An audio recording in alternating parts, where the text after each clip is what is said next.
বসে বসে চিন্তা করবেন, হাই যদি আমি এখন দুনিয়া থেকে বিদায় নিয়ে নেই, যদি আমার এখন আজরাইল এসে আমার জানটা কবজ করে নেই, যেই ঘরের মধ্যে আমি এক সময় ঘরের মূল বাসিন্দা ছিলাম, আমার মৃত্যু হওয়ার সাথে সাথে ওই ঘর থেকে আমাকে বের করে দিবে। আমার মৃত্যু হয়ে যাওয়ার সাথে সাথে যেই সন্তান আমাকে আব্বু বলে ডাকতো, যেই সন্তান আমি ঘরের মধ্যে ঢুকলে আমাকে জড়ায়া ধরতো, ওই সন্তান আর আজকে আমাকে জড়ায়া ধরে না। ওই সন্তান আমাকে দেখলে ভয় পায়। যেই স্ত্রী আমাকে বড় মহব্বত করতো, বড় ভালোবাসতো, ওই স্ত্রী আজকে আমাকে আমার কাছে ভিড়ে না।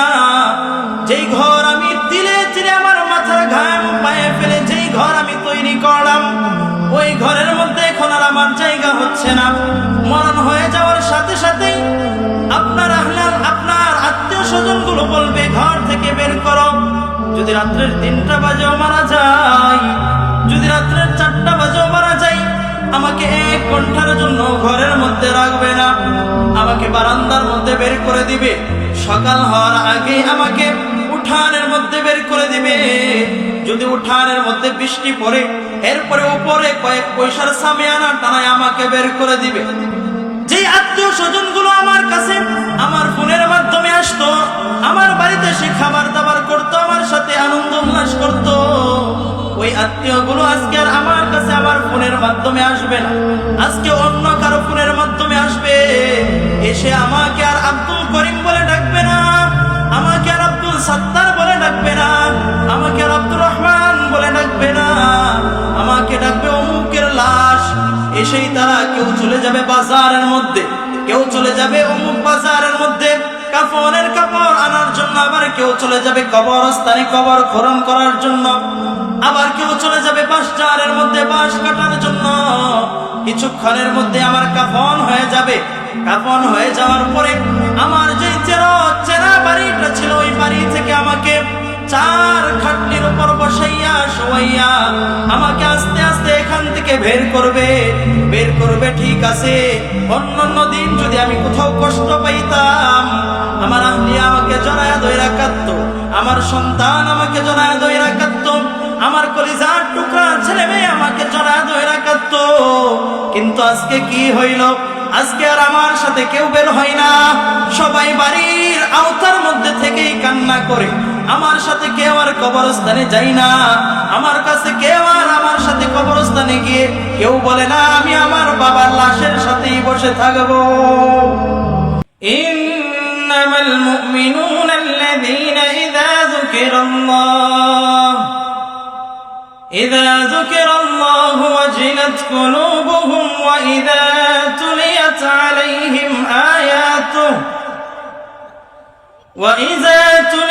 আলাইহিম আয়াতুহু যাদাতহুম ঈমানান ওয়া আলা রাব্বিহিম ইয়াতাওয়াক্কালুন। وقال الله تعالى في موضع آخر: يا أيها الذين آمنوا اتقوا الله حق تقاته ولا تموتن إلا وأنتم مسلمون. صدق الله العظيم وصدق رسوله النبي الكريم ونحن على ذلك من الشاهدين والشاكرين والحمد لله رب العالمين. محبة الشباب درود شريف اللهم صل على محمد وعلى آل محمد كما صليت على إبراهيم وعلى آل إبراهيم إنك حميد مجيد. اللهم بارك على محمد وعلى آل محمد كما باركت على إبراهيم وعلى آل إبراهيم إنك حميد مجيد. হাসারকান্দা দারুল উলুম মাদ্রাসা ও তিনখানার উদ্যোগে আয়োজিত আজকের এই আজিম ও শান মাহফিলের সম্মানিত সদর জলসা হযরতুল আল্লাম হযরত মাওলানা আব্দুল মান্নান সাহেব দামাত বরকাতুহুম আলিয়া, প্রধান অতিথি, বিশেষ অতিথি ও আমার সামনে উপবিষ্ট ইসলাম প্রিয় দিন প্রিয় মুরব্বিয়ানে কেরাম, যুবক ভাইরা, পর্দার আলে অবস্থানরত আমার সম্মানিত শ্রদ্ধেয় মা ও বোনেরা, সর্বপ্রথম ওই মহান রব্বুল আলামিনের দরবারে অসংখ্য গণিত শুকর ও সুজুদ আদায় করছি, যিনি আপনাকে আমাকে এমন একটা আজিম ও শান জান্নাতের বাগানে আসার বসার, নিজেকে ইসলাহের উদ্দেশ্যে কিছু কথা বলবার এবং আপনাদেরকেও আমলে নিয়তে কিছু কথা শুনবার তৌফিক দান করেছেন। এই জন্য অন্তঃস্থল থেকে, অন্তর্গহীন থেকে রব্বে করিমের দিকে মুতাওয়াজ্জু হয়ে কালিমাতুশ শুকর আদায় করি আলহামদুলিল্লাহ। আমি আপনাদের সম্মুখে কোরআনুল কারীম থেকে দুই জায়গা থেকে 3টা আয়াত তেলাওয়াত করেছি। আল্লাহ তাআলা এই আয়াতগুলোর মধ্যে আমাদেরকে কিছু বার্তা দিতেছেন এবং কিছু আদেশ করতেছেন এবং কিছু সতর্কও করতেছেন। আল্লাহ তাআলা আমার পঠিত প্রথম আয়াতের মধ্যে আল্লাহ বলেন, ইয়া আইয়ুহাল্লাযীনা আমানুত্তাকুল্লাহ, ওহে ঈমানদারগণ। ঈমানদার তো আমরাই, তাই না? আমাদেরকেই বলতেছেন। যদি আমাদেরকে না বলতেন তাহলে আল্লাহ আমভাবে বলতেন ইয়া আইয়ুহান নাস, হে মানুষ সকল। আল্লাহ সকলকে বলেন নাই, শুধু আল্লাহ আমাদেরকে ঈমানদার বলে খাস করে ফেলছেন, আমাদেরকে বলতেছেন ইয়া আইয়ুহাল্লাযীনা আমানুত্তাকুল্লাহ, ওহে ঈমানদারগণ আল্লাহকে ভয় করো। কাকে ভয় করার কথা বলছেন? আল্লাহকে ভয় করো। কেমন ভয় করবে? আল্লাহ ভয়ের মাপকাঠি বলে দিচ্ছেন যে অল্প ভয় করলা এই ভয়ে কোনো কাজ হবে না। আল্লাহ বলেন হাক্কা তুকাতিহি, ভয় করার মতো ভয় করো। কিসের মতো মুরব্বি? ভয় করার মতো, অর্থাৎ পরিপূর্ণ ভয় যেটাকে বলা হয় সেই ভয় আল্লাহকে ওভাবেই করতে হবে। আল্লাহ সর্বশেষ আয়াতের শেষ অংশের মধ্যে বলতেছেন ওয়ালা তামুতুন্না ইল্লা ওয়া আনতুম মুসলিমুন, খবরদার মুসলমান, পরিপূর্ণ মুসলমান না হয়া, পরিপূর্ণ ঈমানদার না হয়ে কিন্তু কবরে আইসো না। পরিপূর্ণ ঈমানদার না হয়ে কিন্তু মৃত্যুবরণ করো না। ওয়ালা তামুতুন্না ইল্লা ওয়া আনতুম মুসলিমুন, আল্লাহ বলেন মরো না, তবে মরতে যদি হয় তবে ঈমানদার হইয়া অথবা মুসলমান হইয়াই মৃত্যুবরণ করো, না হয় কিন্তু আল্লাহ কবরের মধ্যে মুআমালাত ভালো করবেন না। তো আল্লাহ বলতেছেন ওয়ালা তামুতুন্না ইল্লা ওয়া আনতুম মুসলিমুন। কথাগুলো বোঝার চেষ্টা করবেন, না বুঝলে কিন্তু আবার বয়ান বোঝা যাবে না। ওয়ালা তামুতুন্না ইল্লা ওয়া আনতুম মুসলিমুন, তোমরা পরিপূর্ণ মুসলমান না হয়ে, পরিপূর্ণ ঈমানদার না হয়ে কিন্তু কবরে আইসো না। আচ্ছা, কথাটা কি আল্লাহ খুব সহজ কথা বলছেন নাকি বড় কঠিন কথা বলছেন? আল্লাহ আমাদেরকে বলতেছেন পরিপূর্ণ ঈমানদার না হয়ে বান্দা কবরে আইসো না। এখন প্রশ্ন হইতে পারে, হুজুর ঈমানদার তো হব, তবে ঈমানদার হওয়ার সিস্টেম কি? এটা কি আমরা সবাই জানি? ঈমানদার হইতে কি লাগে, কি কি কাজ করলে ঈমানদার হওয়া যায়? এটা হয়তোবা যারা উলামায়ে কেরাম আছেন তারা জানেন, কিন্তু আওয়ামদের জন্য এটা বড় কঠিন বিষয় না? মুরব্বি, কঠিন বিষয় না এটা? আল্লাহ তাআলা আমাদের উপর বড় দয়া করেছেন। আল্লাহ বলতেছেন ঈমানদার হওয়ার জন্য কি কি গুণ লাগে, আল্লাহ সেগুলো আমি আজকে যে আয়াত তেলাওয়াত করেছি ওই আয়াতের মধ্যে বলে দিয়েছেন। আলহামদুলিল্লাহ।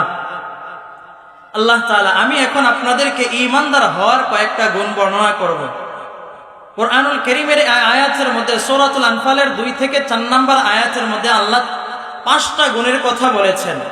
আমি এক এক করে 5টা গুণের কথা বলবো, আপনারা আপনাদের সাথে নিজেদের সাথে মিলাবেন। রাজি আছেন তো ইনশাআল্লাহ? মিলায় দেখবেন, যদি আপনার মধ্যে এই গুণগুলো থাকে তাহলে আলহামদুলিল্লাহ বলবেন। আর যদি মনে করেন হুজুর এখনো আমার মধ্যে এই গুণগুলো হয় নাই, তাহলে আজকে শোনার পর থেকেই এই গুণগুলো নিজের মধ্যে আনার চেষ্টা করবেন তো ইনশাআল্লাহ, না হয়তো শুনে কোনো ফায়দা নাই। আল্লাহ তাআলা বলেন ইন্নামাল মুমিনুনা আল্লাযীনা ইযা যুকিরাল্লাহ, আল্লাহ তাআলা বলেন একজন মানুষ পরিপূর্ণ ঈমানদার হওয়ার জন্য কয়েকটা গুণ আল্লাহ তাআলা দান করেছেন।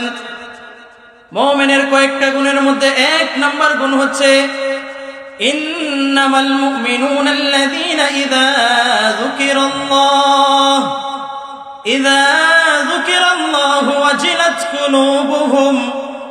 মুমিনের এক নাম্বার গুণ হচ্ছে যখন মুমিনের সামনে আল্লাহ তাআলার নাম উচ্চারণ করা হবে, যখন মুমিনের সামনে আল্লাহর নাম স্মরণ করা হবে, মুমিনের অন্তর ভয়ে কম্পন শুরু হয়ে যাবে।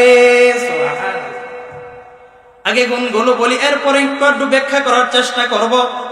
এক নাম্বার গুণ বলতেছে যখন মুমিনের সামনে আল্লাহর নাম উচ্চারণ করা হবে, যখন মুমিনের সামনে আল্লাহর কথা বলা হবে, যখন মুমিনের সামনে মসজিদের মাইক থেকে হাইয়া আলাস সালাহ এর আওয়াজ মুমিনের কানের মধ্যে এসে পৌঁছবে, মুমিন সাথে সাথে ভয়ে মুমিনের অন্তর কম্পন শুরু হয়ে যাবে। এটা হচ্ছে মুমিনের কয় নাম্বার গুণ? এক নাম্বার গুণ। আল্লাহ তাআলা মুমিনের দুই নাম্বার গুণ বলতেছেন, ওয়া ইযা তুলিয়াত আলাইহিম আয়াতুহু ওয়া ইযা তুলিয়াত আলাইহিম আয়াতুহু যাদাতহুম ঈমানা।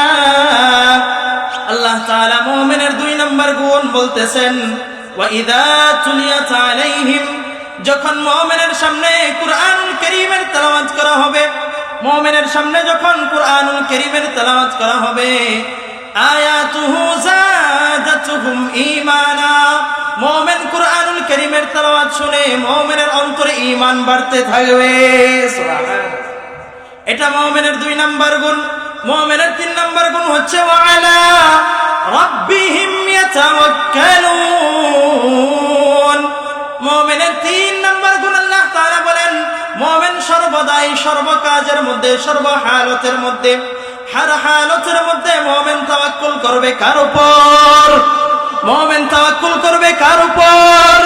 আল্লাহর উপর মুমিন তাওয়াক্কুল করবে। মুমিন যেই হালতের মধ্যেই থাকুক না কেন, মুমিন খারাপ অবস্থার মধ্যেও থাকলে আল্লাহর উপর তাওয়াক্কুল করবে, মুমিন ভালো অবস্থাও থাকলে আল্লাহর উপর তাওয়াক্কুল করবে, মুমিন অসুস্থতার মধ্যেও তাওয়াক্কুল করবে আল্লাহর উপর, সুস্থতা থাকলেও তাওয়াক্কুল করবে আল্লাহর উপর। এটা হচ্ছে মুমিনের তিন নাম্বার গুণ। চার নাম্বার গুণ আল্লাযীনা ইউকিমুনাস সালাহ। আল্লাহ তাআলা বলেন ওই ব্যক্তি প্রকৃত মুমিন যে ব্যক্তি আল্লাযীনা ইউকিমুনাস সালাহ, যারা নামাজ কায়েম করে। কি করে? নামাজ কায়েম করে। এটা হচ্ছে মুমিনের চার নাম্বার গুণ। পাঁচ নাম্বার গুণ সম্পর্কে আল্লাহ তাআলা বলেন, ওয়া মিম্মা রাযাকনাহুম ইউনফিকুন। পাঁচ নাম্বার গুণ হচ্ছে আল্লাহ তাআলা মুমিনকে যেই সম্পদ দান করেছেন ওই সম্পদ থেকে আল্লাহর রাস্তায় দান করা। এটা কয় নাম্বার গুণ? পাঁচ নাম্বার।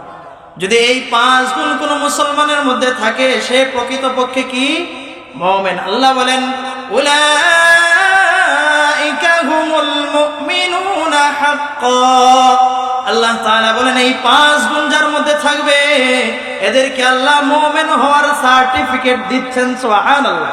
আল্লাহ বলেন এরাই প্রকৃত মুমিন, এরাই প্রকৃত মুসলিম, এরাই প্রকৃত মুমিন, এরাই আল্লাহ তাআলার খাঁটি বান্দা। সুবহানাল্লাহ। তো মুমিনের এক নাম্বার গুণ কি বলছিলাম? মুমিনের এক নাম্বার গুণ হচ্ছে যখন মুমিনের সামনে আল্লাহ তাআলার নাম উচ্চারণ করা হয় মুমিনের অন্তর কি হয়ে যায়? ভয়ে কম্পন শুরু হয়ে যায়। এখন বলতে পারেন, হুজুর আমার অন্তর তো ভয় লাগে না, আল্লাহর কথা তো হাজারো বড় বলা হয়, আল্লাহর কথা দিনই অনেকবার শুনি, মসজিদে আসলে শুনি, মাদ্রাসায় গেলে শুনি, ওয়াজের মধ্যে শুনি, বয়ানের মধ্যে শুনি, তো ভয় কেমনে আসবে? ভয় কেমনে আসবে এটা জানা দরকার আছে না নাই? ভয় কেমনে আসবে? বাজান রে, ভয় এটা এমন একটা জিনিস, এটা আপনার মধ্যে এমনি এমনি তৈরি হয় না। একজন মুসলমানের ভয় তখনই তৈরি হয় যখন ভয় কারো কাছ থেকে শিখে।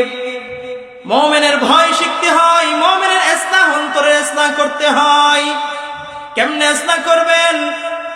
আপনাদের অঞ্চলে যারা ভালো মানুষ আছে, মসজিদের ইমাম সাহেব আছে, ওনার কাছে মাঝে মধ্যে গিয়ে বসবেন, বলবেন, হুজুর আল্লাহর ভয় অন্তরে তৈরি হয় না, কেমনে তৈরি হয়?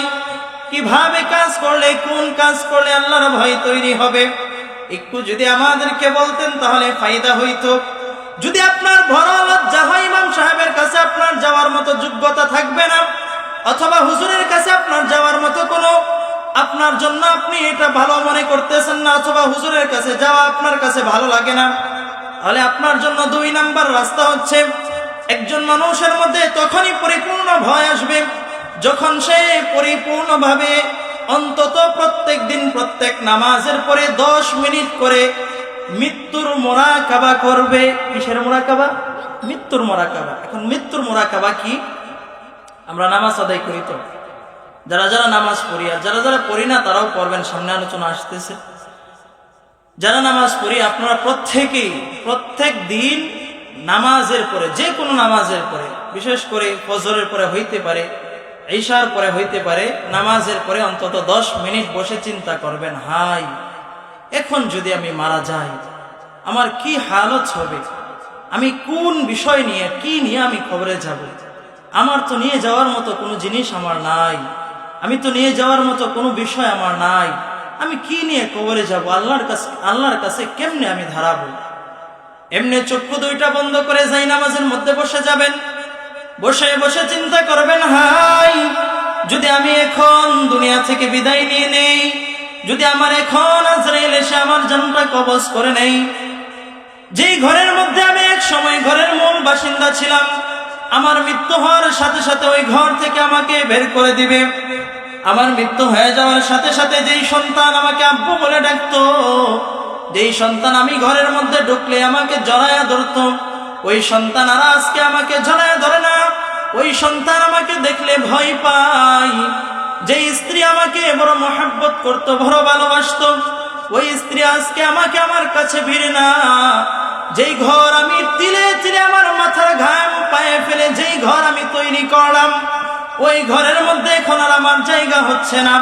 মরণ হয়ে যাওয়ার সাথে সাথেই আপনার আত্মীয় স্বজন গুলো বলবে ঘর থেকে বের করো। যদি রাত্রের 3টা বাজেও মারা যায়, যদি রাত্রের 4টা বাজেও মারা যায়, আমাকে 1 ঘন্টার জন্য ঘরের মধ্যে রাখবে না, আমাকে বারান্দার মধ্যে বের করে দিবে। সকাল হওয়ার আগে আমাকে উঠানের মধ্যে বের করে দিবে। যদি উঠানের মধ্যে বৃষ্টি পড়ে, এরপরে উপরে কয়েক পয়সার সামিয়ানা টানায় আমাকে বের করে দিবে। যেই আত্মীয় স্বজন গুলো আমার কাছে আমার ফোনের মাধ্যমে আসতো, আমার বাড়িতে সে খাবার দাবার করতো, আমার সাথে আনন্দ উল্লাস করতো, ওই আত্মীয় গুলো আজকে আর আমার কাছে আমার ফোনের মাধ্যমে আসবে না, আজকে অন্য কারো ফোনের মাধ্যমে আসবে। এসে আমাকে আর আব্দুল করিম বলে ডাকবে না, আমাকে আর আব্দুল সাত্তার বলে ডাকবে না, আমাকে আর আব্দুর রহমান বলে ডাকবে না, আমাকে ডাকবে অমুকের লাশ। এসেই তারা কেউ চলে যাবে বাজারের মধ্যে, কেউ চলে যাবে অমুক বাজারের মধ্যে কাফনের কাপড় আনার জন্য, আবার কেউ চলে যাবে কবরস্থানে কবর খনন করার জন্য, আবার কেউ চলে যাবে বাঁশঝাড়ের মধ্যে বাঁশ কাটার জন্য। কিছুক্ষণের মধ্যে আমার কাফন হয়ে যাবে।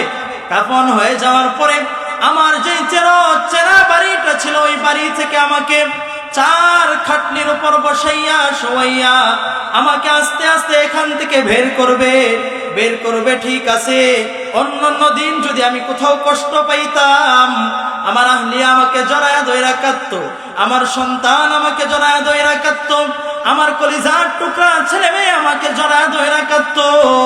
কিন্তু আজকে কি হইল? আজকে আর আমার সাথে কেউ বের হয় না, সবাই বাড়ির আওতার মধ্যে থেকেই কান্না করে। আমার সাথে কেউ আর কবরস্থানে যাই না, আমার কাছে কেউ আর আমার সাথে কবরস্থানে গিয়ে কেউ বলে না আমি আমার বাবার লাশের সাথেই বসে থাকবো। মুহতারাম হাজিরিন, এমনি যদি আপনি কয়েকদিন পর্যন্ত যদি মৃত্যুর মুযাকারা করতে পারেন, মৃত্যুর মুরাকাবা করতে পারেন, একদিন দেখবেন আপনার অন্তরের মধ্যে আল্লাহর ভয় চলে আসবে। যেই বান্দা মৃত্যুর কথা বেশি বেশি স্মরণ করে, আল্লাহ তাআলা ওই বান্দার ভিতরে আল্লাহর ভয় ঢেলে দেন। ওই কেমন ভয় ঢেলে দেয়? যদিও আমাদের ভয় সাহাবায়ে কেরামের ভয়ের মতো হবে না, যদিও আমাদের ভয়, যদিও খোলাফায়ে রাশিদিনের ভয়ের মতো হবে না, যদিও আমাদের ভয় আপনার তাবিদের মতো হবে না, তাবিদের মতো হবে না, এরপরে আমি গ্যারান্টি দিয়ে বলতে পারি আমার ভয়টা এমন একটা ভয় হয়ে যাবে যে আমি মসজিদের আজান হয়ে যাওয়ার সাথে সাথে আমাকে কোনো বস্তুই মসজিদে আসতে আর নিষেধ করতে পারবে না। এইভাবে যদি আপনি অন্তত কয় মাস 6 মাস যদি মৃত্যুর মুরাকাবা করেন, কথা বুঝতেছেন? প্রথম কি বললাম? মুমিনের 1 নাম্বার গুণ হচ্ছে আল্লাহর নাম উচ্চারণ করার সাথে সাথেই মুমিনের অন্তর ভয়ে কাঁপবে। তো মুমিনের অন্তরে ভয় কেমনে আসবে? 2টা সিস্টেম বললাম। এবার আসেন আমরা সামনে অগ্রসর হই। মুমিনের 2 নাম্বার গুণ হচ্ছে وَإِذَا تُلِيَتْ عَلَيْهِمْ آيَاتُهُ زَادَتْهُمْ إِيمَانًا। আল্লাহ তাআলা বলেন মুমিনের 2 নাম্বার গুণ, মুমিনের 2 নাম্বার গুণ হচ্ছে মুমিনের সামনে যখন কুরআনুল কারীমের তেলাওয়াত করা হবে, মুমিনের সামনে যখন কুরআনুল কারীমের তেলাওয়াত করা হবে, মুমিনের অন্তরে আস্তে আস্তে অটোমেটিক মুমিনের ঈমান বাড়তে থাকবে। সুবহানাল্লাহ। এখন বলতে পারেন হুজুর ঈমান তো এমন দৌলতের নাম দেখা যায় না, আবার ছোঁয়াও যায় না। ঈমান কি দেখা যায় আবার ছোঁয়াও যায় না? বলেন ঈমান তো এমন দৌলতের নাম, দেখাও যায় না ছোঁয়াও যায় না, বুঝবো কেমনে? আমি বলবো বাবারে, মাঝে মধ্যে আপনাদের পাশে দারুল উলুম মাদ্রাসা, ওই মাদ্রাসার মধ্যে চলে যাবেন, গিয়ে দেখবেন ছোট্ট ছোট্ট বাচ্চাগুলো কোরআনের পাখিগুলো কি সুন্দর শ্রুতি মধু তেলাওয়াত করতেছে, সুন্দর কণ্ঠ দিয়ে তেলাওয়াত করতেছে।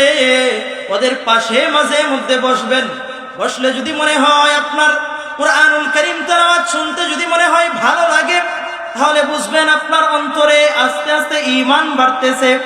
আর যদি মনে করেন হুজুর ভালো লাগে না, ভালো লাগবে কেমনে? মোল্লা দেখলেই শরীর চুলকায়, তো ভালো লাগবে কেমনে? আছে কিনা একদল? কথা কন না কেন? আছে কিনা? মোল্লা দেখলে একদলের শরীর চুলকায়, মোল্লাদেরকে সমাজের নিম্ন শ্রেণীর মনে করে। আল্লাহর কসম খেয়ে বলি, মোল্লারা সমাজের নিম্ন শ্রেণী না, মোল্লারা সমাজের নেতা। বলেন ঠিক কিনা? মোল্লারা সমাজের নিম্ন শ্রেণীর না। মোল্লাদেরকে আল্লাহ নবী ওয়ারিশ বানিয়ে গিয়েছেন। নবীজি কোনো সম্পদ রেখে যান নাই। নবীজি বলেন আমি আমার উলামায়ে কেরামকে আমি আমার ওয়ারিশ বানিয়ে গেলাম। সুতরাং যারা উলামায়ে কেরামকে ভালোবাসলো, যারা মাদ্রাসার বাচ্চাদেরকে ভালোবাসলো, এরা যেন আমি নবীকেই ভালোবাসলো। সুবহানাল্লাহ। আর যে ব্যক্তি নবীকে ভালোবাসলো সে যেন কি করলো? আল্লাহকেই ভালোবাসলো। কিছু কিছু মানুষ দেখবেন হুজুরদেরকে দেখলেই একটা নিম্ন শ্রেণীর জাত মনে করে।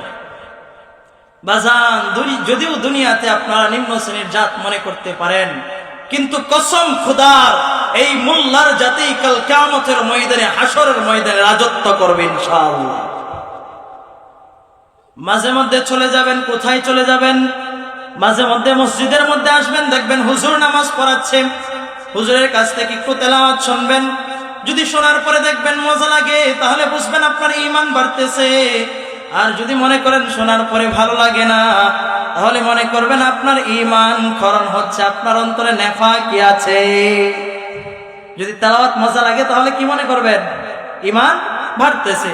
আর যদি মনে করেন ভালো লাগে না, তাহলে কি? অন্তরে নেফাকি আছে। ওই নেফাকি পরিষ্কার করার মাধ্যম আছে। এই জন্য এক একজন কোরআন ওয়ালার দাম আল্লাহর কাছে অনেক বেশি। কত বেশি? আমি একটু টাচ দিয়ে আমি চলে যাই। এক একজন কোরআনুল কারীম ওয়ালার দাম আল্লাহর কাছে এমন বেশি, আল্লাহ তাআলা কোরআনুল কারীম ওয়ালাকে কাল কিয়ামতের ময়দানে বলবেন, ও কোরআন ওয়ালা পড়ো। কোরআন ওয়ালাকে কি বলবেন? ও কোরআন ওয়ালা পড়তে থাকো আর জান্নাতের তলার মধ্যে আরোহণ করতে থাকো। সুবহানাল্লাহ। আল্লাহ কোরআনুল কারীম ওয়ালাকে বলবেন, ও কোরআন ওয়ালা ইকরা ওয়ারতাকি কামা কুনতা তুরাত্তিলু ফিদ দুনিয়া ফাইন্নাকা মানজিলু আয়াতিন তাকরাউহা। আল্লাহ তাআলা কোরআন পড়নে ওয়ালাকে বলবেন, ও কোরআন ওয়ালা পড়ো, দুনিয়ার মধ্যে যেমনে কইরা আস্তে আস্তে পড়তা এমনি আস্তে আস্তে পড়ো।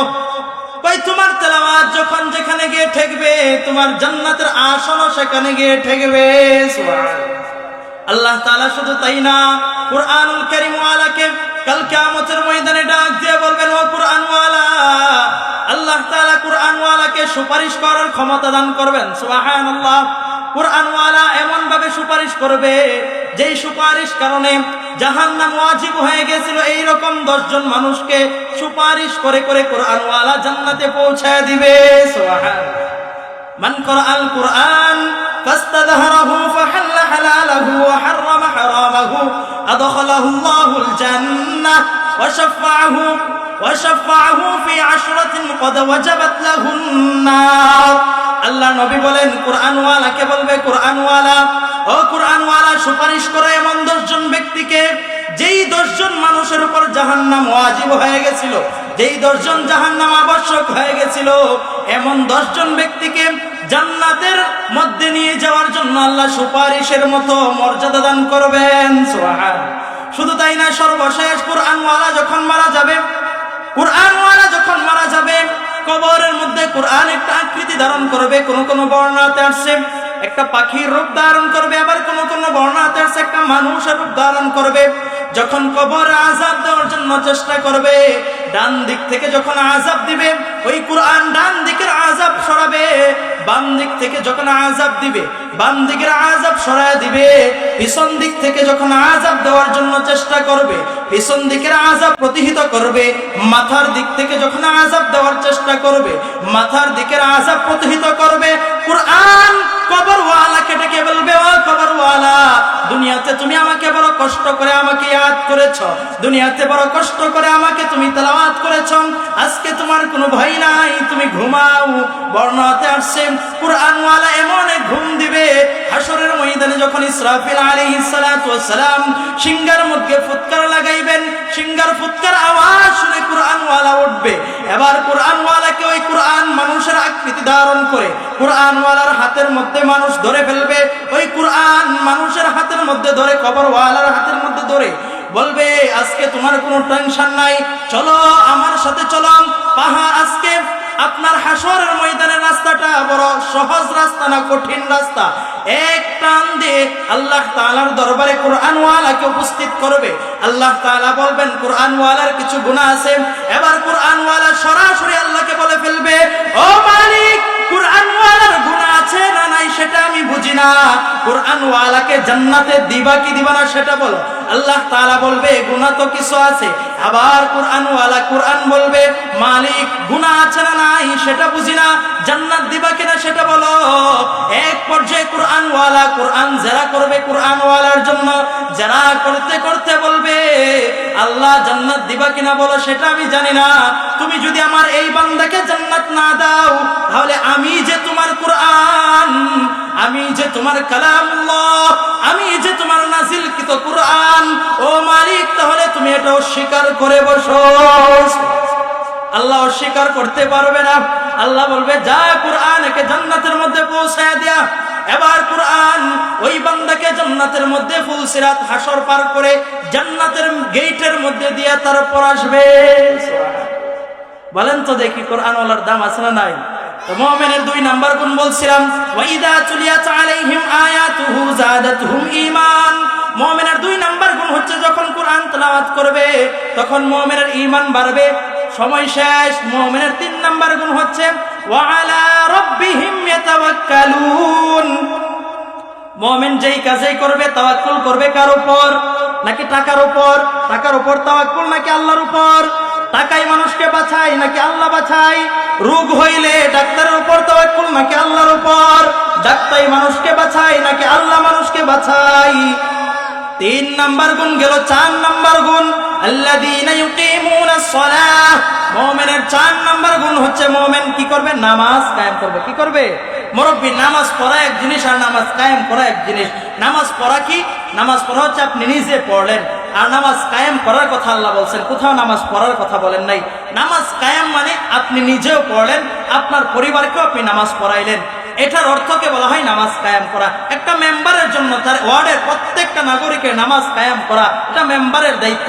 একটা চেয়ারম্যানের জন্য প্রত্যেকটা মানুষকে ইউনিয়নের নামাজ কায়েম করানো এটা চেয়ারম্যানের দায়িত্ব। একটা রাষ্ট্র প্রধানের জন্য প্রত্যেকটা নাগরিকের নামাজকে নিশ্চিত করা এটা নামাজ, এটা রাষ্ট্র প্রধানের দায়িত্ব। যদি সে এটা না করে তাহলে আল্লাহর দরবারে সে খেয়ানতকারী হিসাবে আল্লাহর দরবারে দাঁড়াতে হবে। আল্লাহ নবী বলেন, কুল্লুকুম রাঈন ওয়া কুল্লুকুম মাসউলুন আন রাইয়াতিহি। প্রত্যেকেই প্রত্যেকের জায়গা থেকে আবির্ভাবক, প্রত্যেকেই প্রত্যেককে আল্লাহ তাআলা কিয়ামতের ময়দানে জিজ্ঞাসা করবেন। 5 নম্বর, ওমিম্মা রাযাকনাহুম ইউনফিকুন। আল্লাহ আমাদেরকে যে মাল দিয়েছেন, আল্লাহ এটা বলেন নাই যে তুমি যে মাল অর্জন করেছো সেখান থেকে দান করো। আল্লাহ বলেছেন আল্লাহ যে মাল আপনাকে দিয়েছেন সেই মাল থেকে দান করা। মাল কার? সম্পদ আপনার না আল্লাহ? আপনার। তাহলে দান করতে সমস্যা কোথায়? একজন ফ্যাক্টরিওয়ালা যদি ফ্যাক্টরি ম্যানেজারকে বলে অমুককে 10 লাখ টাকা দিয়ে দাও, আর ফ্যাক্টরি ম্যানেজার যদি বংশং শুরু করে দিতে চায় না, তাহলে কি ফ্যাক্টরি ম্যানেজার কাজটা ভালো করলো? ভালো করলো? টাকা কি তার যাবে নাকি মালিকের যাবে? তাহলে তার দিতে সমস্যা কোথায়? ঠিক তদ্রুপ ভাবে মাল যেহেতু আল্লাহর সম্পদ, আল্লাহর, এই জন্য আল্লাহর রাস্তায় দান করতে আমাদের দ্বিধা থাকার কোনো কথা না।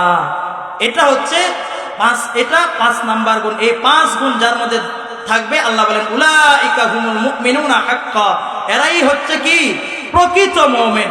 এই 5 গুণওয়ালা মানুষকে আল্লাহ 3টা পুরস্কার দিয়েছেন।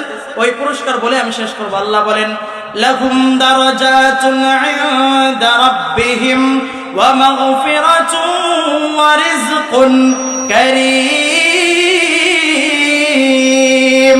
আল্লাহ বলেন এই 5 গুণ যার মধ্যে থাকবে, 1 নাম্বার পুরস্কার হচ্ছে লাহুম দারাজাতুন ইনদা রাব্বিহিম, আল্লাহ ওই ব্যক্তির মর্যাদা দুনিয়া এবং আখিরাতে বাড়ায়া দিবেন, সুবহানাল্লাহ।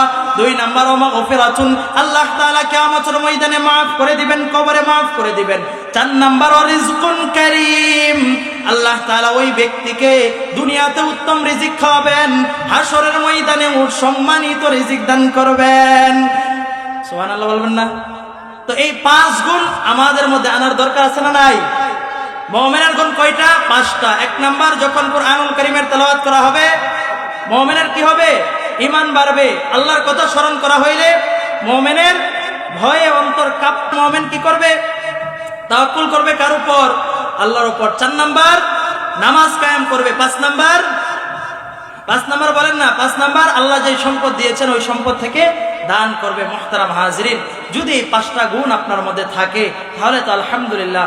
আর যদি না থাকে তাহলে আজকে থেকেই এই গুণগুলো আনার চেষ্টা করবেন তো ইনশাআল্লাহ। যদি এই গুণগুলো না নিয়ে আমরা কবরে যাই, আল্লাহ তো বলছেন হ্যাঁ ওয়ালা তামুতুন্না ইল্লা ওয়া আনতুম মুসলিমুন, মুসলমান না হয় কিন্তু, মুমিন না হয় কিন্তু কবরে শোনা খবর আছে। এই জন্য এই 5 গুণ আল্লাহ তাআলা আমাকে সহ আপনাদের সকলের মধ্যে আসার তৌফিক দান করুন। আমিন। ওয়া আখিরি দাওয়ানা আলহামদুলিল্লাহি রাব্বিল আলামিন। আসসালামু আলাইকুম ওয়া রাহমাতুল্লাহি ওয়া বারাকাতুহু।